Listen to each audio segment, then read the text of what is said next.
بسم اللہ الرحمن الرحیم۔ لقمان علیہ السلام ایک اللہ کے ولی گزرے ہیں۔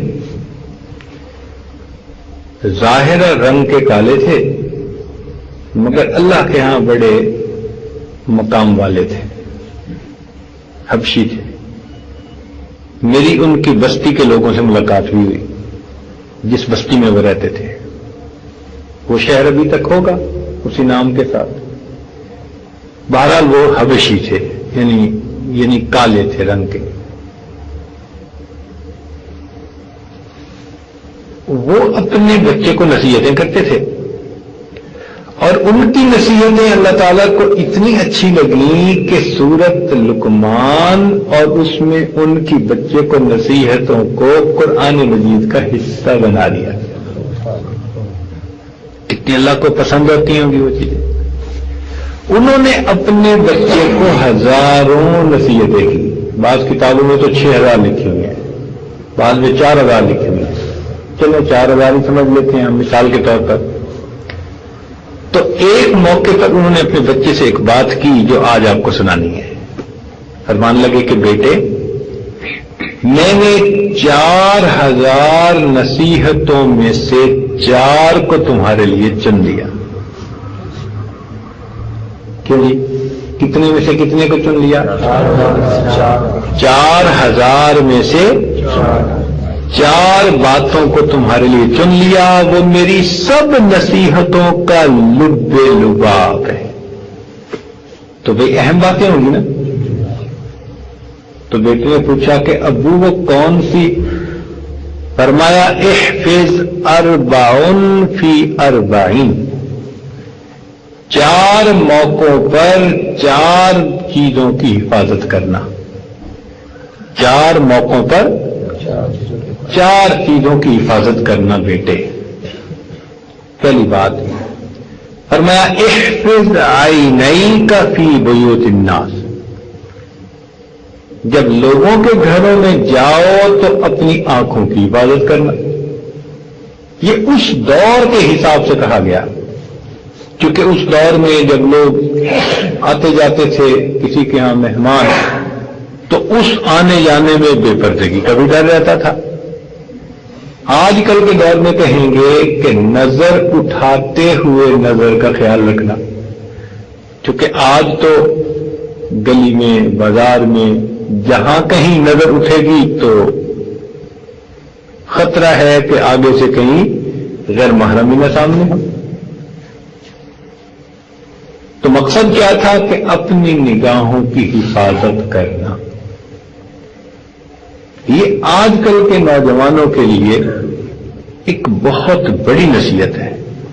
اب مدارس کے طلباء پتہ کیا کرتے ہیں کہ سارا دن تو مدرسے میں رہے بند، عصر کے وقت یہ ایسے نکلتے ہیں جیسے بکریوں کو باندھا ہو نا کسی نے اور چھوڑ دیں تو وہ بھاگتی ہیں، یہ بھی بازاروں کی طرف بھاگتے ہیں۔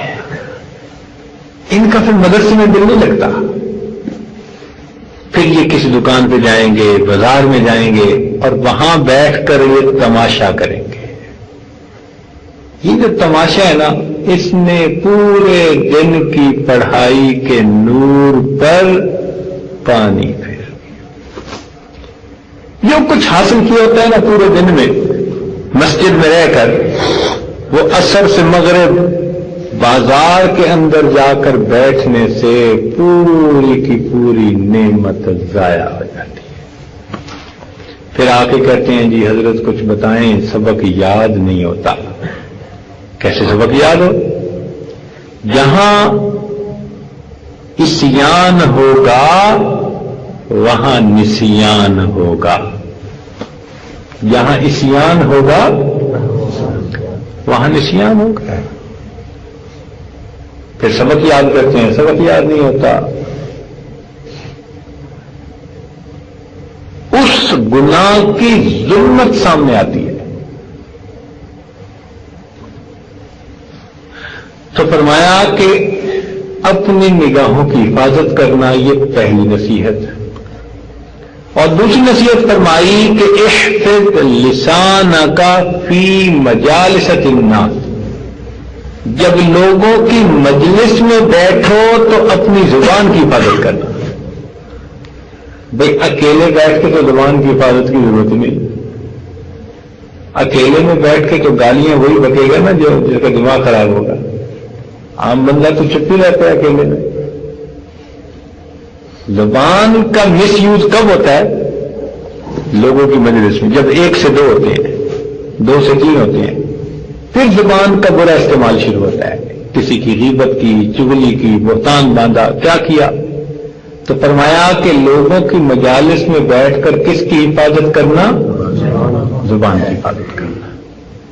اور تیسرا فرمایا کہ احفظ معدتک علی مائدتک، جب تو دسترخوان پر بیٹھے تو اپنے معدے کی حفاظت کرنا. اس لیے کہ دسترخوان پر بیٹھ کر انسان جو کھاتا ہے وہی اس کی صحت ہوتی ہے. اس کو انگریزی میں کہتے ہیں your health is what you eat. جو آپ کھاتے ہیں وہی آپ کی صحت ہوتی ہے. اور آج کل کے نوجوانوں کو تو کھانا اچھا نہیں لگتا، ان کو فاسٹ فوڈ اچھا لگتا ہے. چپس کھائیں گے، پتہ نہیں کیا کیا الٹی سیدھی چیزیں بن گئی ہیں نئے دور کی. یا اللہ، اگر روٹی سالن دو نا تو وہ اچھا نہیں لگتا. یہ کہیں گے ہمیں پوٹیٹو چپس لے کے دیں، اور نئے نئے کھانوں کے ہمیں نام ہی نہیں آتے، پرانے دماغ کے بنے ہمیں نام بھی نہیں آتے. کیا کیا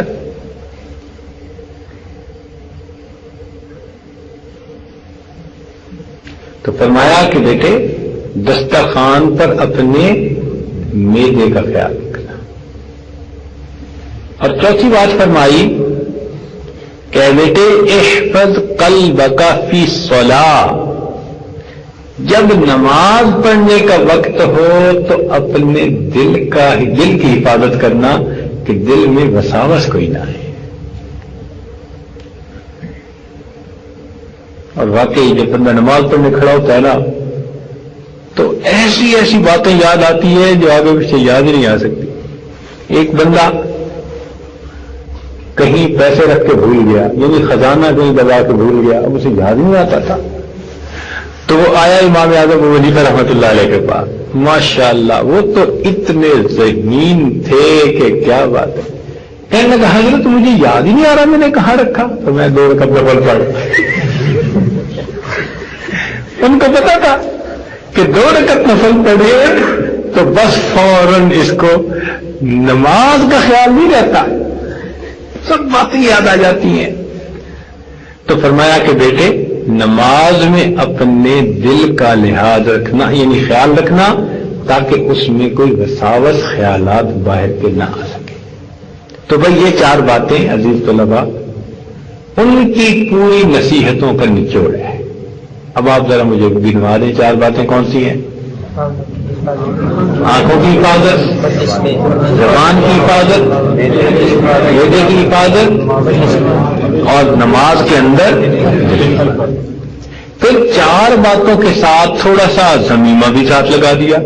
ہوتا ہے نا کہ یہ تو میرا پیپر ہے اور اس کے ساتھ میں کچھ اور بھی اضافہ لگا رہا ہوں. تو فرمایا کہ بیٹے 2 باتوں کا کبھی تذکرہ نہ کرنا. 2 باتوں کا کبھی تذکرہ نہ کرنا. ایک، اگر تو کسی کے اوپر احسان کرے تو اس احسان کا کبھی تذکرہ ہی نہ کرنا. اور دوسرا، اگر کوئی تیرے ساتھ برائی کرے تو اس برائی کا کبھی، یعنی اللہ کے لیے معاف کر دینا. جب اللہ کے لیے معاف کر دو گے تو تم اس کا تذکرہ ہی نہ کرو گے. تو 2 چیزوں کا تذکرہ نہ کرنا. کون سی 2 چیزیں؟ ہاں بھائی کلا. ایک تو اگر تم کسی پر احسان کرو تو اس کا تذکرہ نہ کرنا، اور دوسرا کوئی تمہارے ساتھ برائی کرے تو اس کا بھی تذکرہ کرنا، اور فرمایا کہ دو چیزوں کو کبھی بھی نہ بھولنا، دو چیزوں کو یاد نہ کرنا اور دو چیزوں کو اتنا یاد کرنا کہ دو چیزوں کو کبھی بھی نہ بھولنا۔ اس نے کہا جی کون سی؟ فرمایا ایک اپنے رب کو کبھی نہ بھولنا اور دوسرا اپنی موت کو کبھی نہ بھولنا۔ ایک اللہ تعالیٰ کو کبھی نہ بھولنا اور دوسرا، اور واقعی بات 100% سچی ہے، جو شخص ہر وقت اللہ تعالیٰ کو یاد رکھے اور ہر وقت اپنی موت کو یاد رکھے، وہ بندہ اپنے راستے سے کبھی بھی نہیں پٹڑی سے اتر سکتا۔ ہمیشہ اللہ کو یاد رکھیں اور ہمیشہ اپنی موت کو یاد رکھیں۔ جب انسان موت کو بھولتا ہے نا تو پھر وہ دنیا کے اندر الجھ جاتا ہے۔ اس لیے فرمایا اذکروا حازم اللذات الموت، لذتوں کو توڑ دینے والی چیز موت کو یاد رکھو۔ یہ موت کو بھولنے کی علامت ہے نا کہ ادھر زلزلہ آیا اور لوگوں کے گھر گرے، لوگوں کی جانیں چلی گئیں، اور ایسے بھی لوگ تھے جو ان مکانوں کے گرے ہوئے ملبے میں سے لوگوں کی چیزوں کو لوٹ رہے تھے، اور ایسے بھی تھے کہ اگر عورتیں اس میں دب کے مری تو ان کے ہاتھ کاٹ کر اس میں سے زیور چھین رہے تھے۔ اب یہ واقعہ پتہ نہیں کہاں تک سچا اللہ جانے، لیکن مجھے ہمارے ایک دوست ہیں پروفیسر نصیر صاحب، انہوں نے سنایا، کہنے لگے ایک بس جا رہی تھی، ایک آدمی نے جو دیکھا تو اس کو نیچے ایک سانپ پڑا نظر آیا بس کے اندر، تو اس نے کنڈکٹر کو کہا سانپ سانپ۔ کنڈکٹر نے اس سانپ کو پکڑ کے جو کھڑکی تھی اس سے نیچے پھینکا، تو کہتے ہیں کہ ساتھ ہی ایک سکوٹر پہ نوجوان جا رہا تھا، وہ سانپ اس سکوٹر والے کے جسم پہ جا کے لگا اور اس میں سے کاٹا، جب کاٹا تو سکوٹر والا گرا اور مرا۔ جب پولیس نے آ کر اس بندے کو دیکھا تو اس کے سکوٹر کے پیچھے ایک کوئی چیز بندھی ہوئی تھی، ایک جیسے کچھ چیز یا بریف کیس یا جو مرضی سمجھ لو، اس کو جب کھول کر دیکھا تو زلزلے میں جو عورتیں دب کر مر گئیں ان کے ہاتھوں کو کاٹ کر لایا تھا، جن میں چوڑیاں گوٹیاں پہنی ہوئی تھیں، اور ان کو لے کے جا رہا تھا۔